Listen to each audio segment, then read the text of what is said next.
Right up front, I want to say that I am not reviewing any of the cameras that I'm talking about here. I will not be providing sample footage or referencing personal experience with these cameras.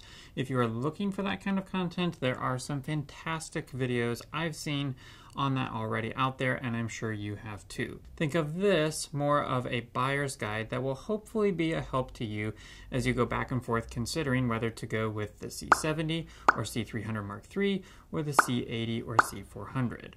For my next camera upgrade, I'm eyeing these 4 cameras. I go back and forth wondering, do I spend the extra money and go full frame 6K, or will I hardly shoot more than 4K so as to save on file size, and will the right lens on a Super 35 get me all the field of view that I need? After I kind of figure that out, I'm wondering, is the box style cinema camera and a couple of better codecs, frame rates, buttons, and ports really worth $2,500 more?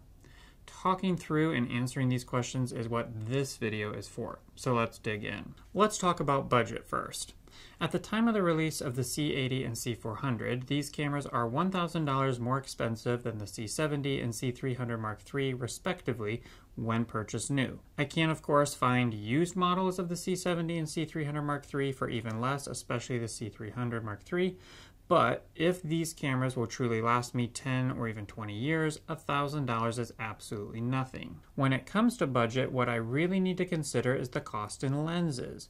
I've done lots of research, and comparing, and full frame lenses are often 2 to 4 times more expensive than Super 35mm lenses. Many times the Super 35mm lenses are faster than the full frame counterparts, and when they are neck and neck, the full frames are vastly more expensive. Now, I personally feel that full frame gives me much more flexibility and capability to capture incredible compositions because of how wide they can get and the way a full frame sensor can handle depth.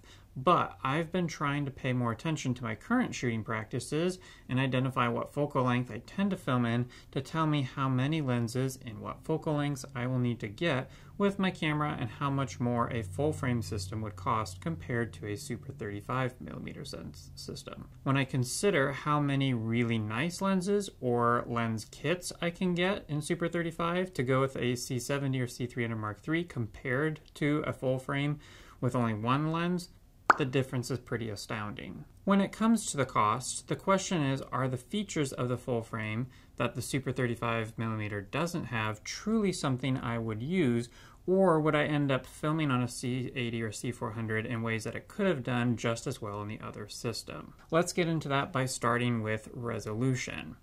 Is 4K enough, or do I need 6K? Despite increased resolution capabilities of technology, internet bandwidth will almost always compress my video for the viewer who, for now, will certainly be watching it at 720 or 1080 HD if they don't want any lag time or buffering delays. Most streaming content is viewed on smartphones, which are merely inches in screen size. On such tiny screens, I doubt people will be able to quickly distinguish 4K versus 6K, and that's if we get 6K streaming viewed regularly and reliably. These days, it's still honestly mostly HD. All that to say, I personally don't see myself filming in 6K much because it won't make a noticeable difference for the end user and would have huge file sizes that eat up a lot of hard drive space. Now yes, the C80 and C400 can offer better 4K in that they're downscaling a 6K image into 4K, giving sharper results, which is fantastic, but I don't see myself needing to film natively in 6K on a regular basis for a very, very long time, so a 4K ceiling is not that disappointing to me in a camera. That said, having the option to go more is certainly a comfort, and I can see being worth a little extra spend up front. In addition to a sharper image, 6K offers more information for stabilizing footage and autofocusing, and of course, the ability to crop in more in post without noticing a drop in quality. On that note, I'm personally not a huge fan of cropping in post because I feel that the way a lens treats the edge of an image is different than the way the image would look when I crop into the middle of it. People can tell when an image has been cropped and when it is the organic edge of the lens's field of view. That said, I still do it out of necessity.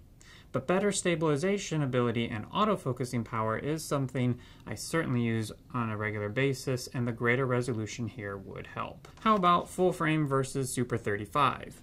I've touched on this already, and it's honestly the biggest question mark and spec I wrestle with when comparing these systems. Most cinema footage in history has been shot on Super 35, and it is the standard of cinema. Super 35 has greater advantages when filming at further distances, as well as file sizes and compressions. Full frame, on the other hand, offers much wider field of view and the ability to shoot in smaller spaces. I personally tend to shoot a lot of extremes, so super wide shots are appealing.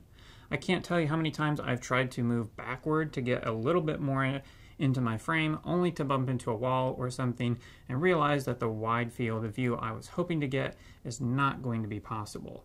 Conversely, I have also had plenty of situations in which the wide-angle lens I was using did not get tight enough into my subject to capture the detail that I wanted, and I wished I had a longer lens or more cropped sensor. The full-frame cameras here kill both birds with one stone. They're obviously built to capture that extra wide angle of view, but because they can go into Super 35 mode, and in the case of the C400, a Super 16 mode, if I don't have time to do a lens swap, I can still reach deeper into my image that way. To me, having so many more options with my composition is a huge upside to the full frame system, and honestly, it's just hard not to think that bigger is tons better when it comes to sensor size. But my question is, if I don't truly shoot much at the extreme wide angles or in small spaces, is it really worth the extra cost, specifically in lenses? How about dual gain output versus triple base ISO sensors? The dynamic range will be identical, practically speaking. Again, that's not to say that it's not there, it's just it won't be noticeable to the end viewer. I would have to shoot about 4 stops under overexposed more times than not before anyone would start to notice a difference in dynamic range between the two systems, and that's pretty easy to avoid. So for me personally, I like the idea of triple base ISO because it gives me more exposing options while yielding a super clean result. I've shot most of my work with cameras that have one base ISO, and I have certainly been pushed into a corner with that when trying to juggle my aperture, shutter speed, and ND to get the look that I want, because I change ISO as a very, very, very last resort to get good exposure. Having the ability to get fantastically clean images in 2 additional lighting situations is something I see myself using a lot more on a practical basis than trying to eke out an additional stop or 2 of dynamic range via a dual gain output. How about codecs, frame rates, and ports? The C80 and C400 do offer more codecs and ports than the C70 and C300, making them more versatile for various shooting scenarios. Now, the codecs and frame rates that all 4 of these cameras share are most likely the ones that I would be filming most of my content in anyway. So for instance, I personally have never shot more than 60 frames per second in any corporate or documentary work that I have done so far. It's not to say that I won't be in a situation which I want faster, but the fact that the C80 is currently limited to 30 frames per second in 6K RAW is not a downside for me. I find slow motion to be overused in a lot of filmmaking, and I try to only use it when wanting to observe something that can't be observed in real time, such as water spray from a waterfall or how a football player fumbled the ball, things like that, not just someone walking through an office. The C80 offers higher frame rates in different codecs or different crops if I'm in a pinch, but I don't see myself going there often. And the same is with RAW. All these cameras shoot RAW LT, while some also capture larger forms of RAW. Having never filmed RAW myself, RAW LT would probably be my choice anyway to save on hard drive space. RAW doesn't have much of an appeal to me, period, because Canon's other compressed codecs are still incredibly robust and flexible in post, while drastically reducing file size. So I see myself shooting far more in long up than RAW for at least 90% of the work that I do in corporate and documentary spaces. When it comes to codecs, frame rates, and ports, I think all these cameras have what I need, though I will say the SDI on the C80 versus the C70 is a huge plus on the port side of things, and the placement of the audio controls of the C400 versus the C300. How about autofocus?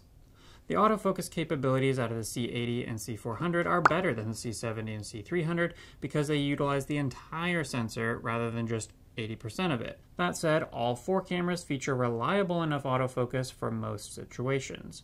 I'm torn in how much I want to depend on autofocus, but like so many specs I've talked about, knowing I have a solid backup solution, even if I rarely use it, is a big plus for me. I do love filming on vintage glass when I can, and I have also looked into cinema glass, neither of which supports autofocus, so there's that.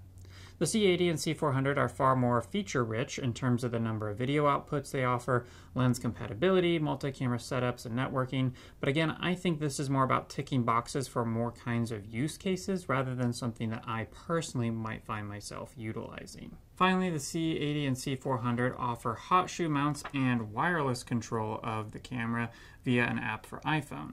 Like many additional features of these cameras, the number of times I will need to utilize these may be very small, but that might be enough to make it worthwhile considering. I must say, being able to have wireless control of the camera without being within arm's length of it, or find the right button or dial, could prove extremely useful. I could easily see myself using the app to control the camera just like I do with my aperture lights all the time. And I'm a sucker for convenience, so I could really see myself utilizing this on a camera. So that's how the two systems separate themselves, but once I figure out the system that makes the most sense, it's time to consider which body type to invest in. For the most part, the two cameras within each system are identical, just in different body types. Honestly, it's mostly a few buttons and bigger codecs that are missing from the smaller units, but they are practically identical cameras to the box-style versions. I personally love the box-style cinema camera look and kind of really recoil at the DSLR photo camera look. Traditional box-style cinema cameras are much better suited to tripod use, more stable handheld results due to their size and weight, and quicker access to more settings because of all the buttons on the side of the body. They're easier to rig out with accessories, and they're more impressive to clients on set because they carry an aura of authority and greater professionalism. Honestly, they do better at building trust in me as a professional, I think, than most photo camera form factors of the other two cameras. I'm not likely to hear a client say, "Oh yeah, my brother has one of those," when it comes to the C300 or C400. But these cameras are consequently higher profile in run-and-gun documentary situations, which may be an issue at times with authorities or the general public. The C70 and C80 are better suited for gimbal work, travel, compact, ease of use, and are slightly lower profile, but not by much. They tend to be more versatile for content creators, social media content filmmakers, or filming in small spaces or at weird angles. The C300 Mark III and C400, I believe, offer more flexibility and potential in the long run than the C70 or C80, and are worth spending a couple $1,000s more if you have the money. But arguably, $2,500 is a lot to pay for form factor when I could get one or two incredible lenses or lights for that. Thankfully, all of this is a tough decision to make, not because of a need to choose between two evils, but because all four cameras are so perfect for their systems and use cases, and I need to figure out where I land most in my current and future filming needs. If this video was at all helpful to you in your purchasing decision making, I would really appreciate you considering using one of the affiliate links in the description below to make your purchase. Well, I hope this video was helpful for you, because though I won't be seeing you in the next one, you're sure to see me rough.